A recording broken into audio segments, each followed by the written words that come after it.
Hey everyone, thank you for joining in on my channel here today. Today I want to discuss a little short story. It's a reoccurring dream I had back when I was a teenager.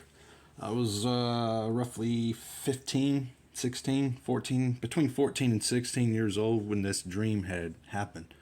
It was back when I lived in the house in Maysville right here in North Carolina. I lived in a little small town, Maysville, and we had this little house we lived in.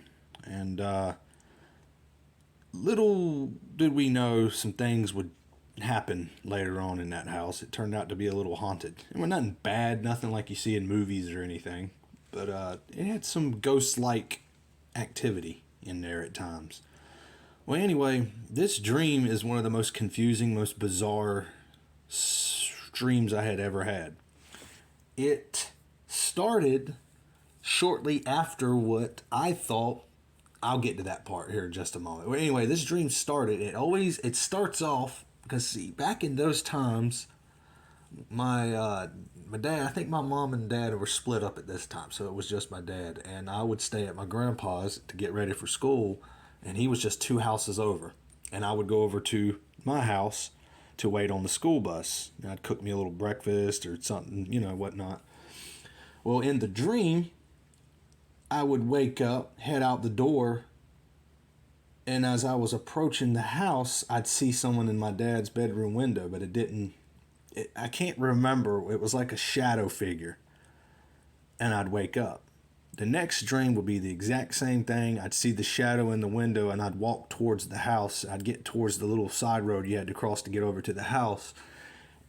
And when I get across the road, I'd wake up. The next dream, I would, of course, there it is again, the shadow figure at the window. I'd walk across the road, get into the yard, and I'd walk closer to the house. And this time I would peer through the window and look around to see anything, which he had curtains and such and finishing blinds, so it was really hard to see. But yeah, it was really bizarre. And I would check through, and then I'd wake up. Next time I'd have the dream. Now here, keep in mind though, this dream would only happen once or twice a year for the next, I would think, about 15 years. Yeah, literally. It went over almost 20 years, like, literally. I don't have this dream anymore though, and that's the crazy part, and which is, I'm going to get to that part in just a minute. But the next part of the dream, I was doing the exact same thing.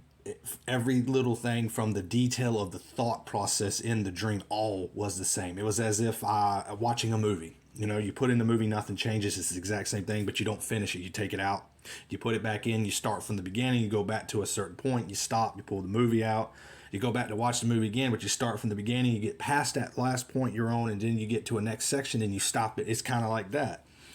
Because the next dream section, I would go into the back porch. We had a back porch screened up.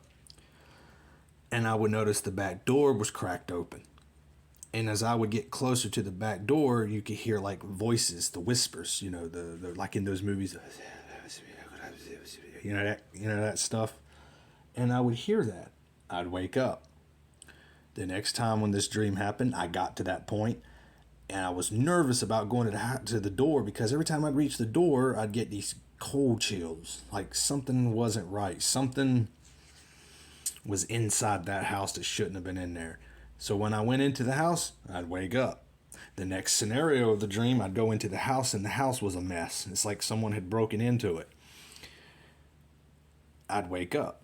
The next scenario, and this went on for a while, and it really, nothing actually happened other than just the feel of something in there that didn't belong. And it would always go towards where my room was and towards the bathroom, which I'll get to that too. But the story goes, I was in the impression that when these dreams occurred, these reoccurring dreams, it happened after my dad got the cops out because someone had broken into the house while we were gone one night.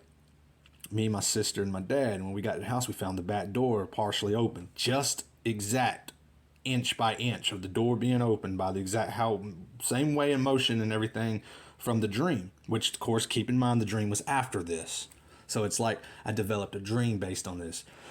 Well, years went by, and I finally decided to talk to my dad about it and my sister. From what I can't remember my sister's response And I think hers was pretty much the same as my dad's. They don't remember. They had no recollection of us calling the cops to check in on the house because the house was broken into. At least from what I can remember that my dad told me, he says, I don't remember that. When did that happen? So, I'm not sure how that came about, but how this dream was developed. I don't know if it was all a dream from the broke into the house, called the cops scenario. I don't know. Maybe that was all part of the dream, which kept reoccurring. But what was weird is how you go years having the dream 2 or 3 times a year for the next 10, 15 years. Could be, I can't remember exactly how many years. It went from when I was about 14 or 15, between 14 and 16, somewhere. I think I was 15 though. From 15 until I was about close to 30, I think is when it finally stopped. And when I was actually, I think it was 32 or 31 when that dream stopped. And this went on for, yeah. Nothing ever really technically happened. It was very creepy. And like I said, nobody really remembers. Now, we've had some ghost-like encounters in that house before. Like one time we were getting ready to go on a trip, and we were in the car waiting on my dad, and he came out, and yeah, it was the fastest I ever seen him get in the car and drive off. It's like I knew something was wrong.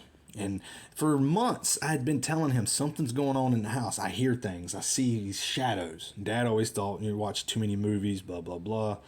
You need to stop writing so many stories. It's getting to you. Well, he finally had his encounter. It happened right there in the bathroom, which was in our room. The doorknob was kind of a loose knob to begin with. And he thought it was one of us in there. And turns out it was not none of us, because we were in the car waiting on him to go on this trip. We were heading out to Tennessee that week. And he told me later on the trip that the doorknob kept turning, twisting and turning. And he kept trying to tell us, look, you got to turn it harder to the left. You know how that doorknob is. And he kept on. And it just kept wiggling back and forth really hard. And he could tell it was someone in there. So he finally said, all right, hold on. He went over there, and when he opened the door, this gush of wind kind of ran into him. It's like it right on by him. And he has no idea what it was, but it didn't sit very well. So he took off and left. And he finally had told us about it when we had gotten to Tennessee. And I told him, I said, I tried telling you something going on. But it's never really been nothing malevolent, nothing bad or anything of that nature. But yeah, as time went on, we got used to it a little bit more. Especially him when he was starting to live there by himself. When I went on to another high school, moved away. That's when I moved into Jacksonville, right here in North Carolina and all. But yeah, I got some more stories and stuff on our reoccurring dreams I'd like to talk about sometime in the near future. I didn't want to keep everybody on here too long. Definitely please help me, with this channel. Subscribe to this channel and all, and help me with my novel in case you haven't read it. Or I got some pictures of it, The Haven. It's definitely a new book, and it's definitely worth reading. Definitely give it a chance. If you like dark fantasy horror and witches and such, definitely give it a chance. Some of my novels will have actual encounter stuff that I had in real life too.